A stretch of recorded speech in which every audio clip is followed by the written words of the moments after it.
I've got two young boys, teenagers actually, and I often think about what's going to happen with them, how they're going to use this tool, because ultimately they do use these tools in everything they're about. And one of the things I get a little bit nervous about and it was interesting because we'll get to books in a second. I know you asked me about three different books, but Sure. one I read a fair while ago now, it's almost 10 years. It came out in 2014. It's called The Second Machine Age. And it's a book which really looked at the opportunity around AI. And it was actually predating what was going to happen with, transformers and generative AI. But it actually, the first half of the book was explaining why we're in the second machine age now. First, of course, being the industrial revolution. But the second half of the book was about what are you going to educate kids? What are the people? What should we really train both children and also yourselves about? What are the most important things to be able to work with these tools? And it was all about abstraction thinking. I think it's the scientific thought process is so important for you to be considered and discerning about how you use these models, of course.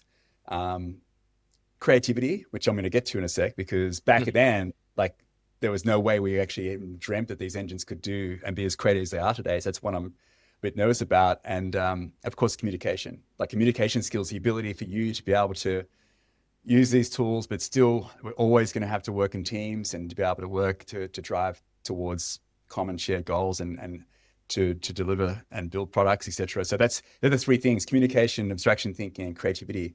But creativity is an interesting one because what's amazing about these models is that they're getting really creative now. Mm. And why I get a bit nervous, the reason I'm starting to bring this up is that, yes, you could use it to help to maybe provide you different perspectives and to take some of the biases away. But people are now starting to use it for a lot of creativity, which I think is good. But, and Nat, you asked me, who do I look to in terms of organizations or Mm. people? Um, I like to read pretty broadly and I like to follow lots of different things, but there's actually Nick Cave. I'm not too sure if you've both heard of Nick Cave, but he's a musician from Melbourne, Yeah. Mm. actually. Yeah, Nick Yeah. Cave.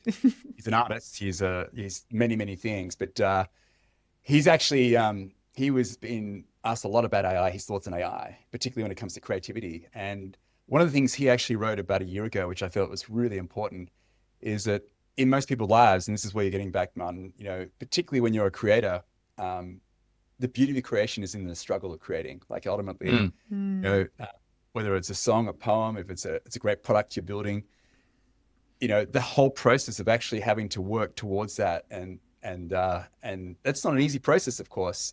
Um, the thought of actually just pinging an engine now and then taking whatever that creative process or whatever it's come back to you without actually doing the work is something which is a world I'd not like to live in. I think ultimately Nick Hayes' point was that. In fact, he even just referenced the Bible because he talked about the fact in the creation story in the seventh day, God rested. And he said Mm. he rested because he actually did a lot of work. And it was Yeah. interesting the way he referenced that. But this really importance of hoping, I'm hoping that these engines don't take away creativity. I think it's really important for the human side of what we have, that the creation element is so key as a foundational part of this.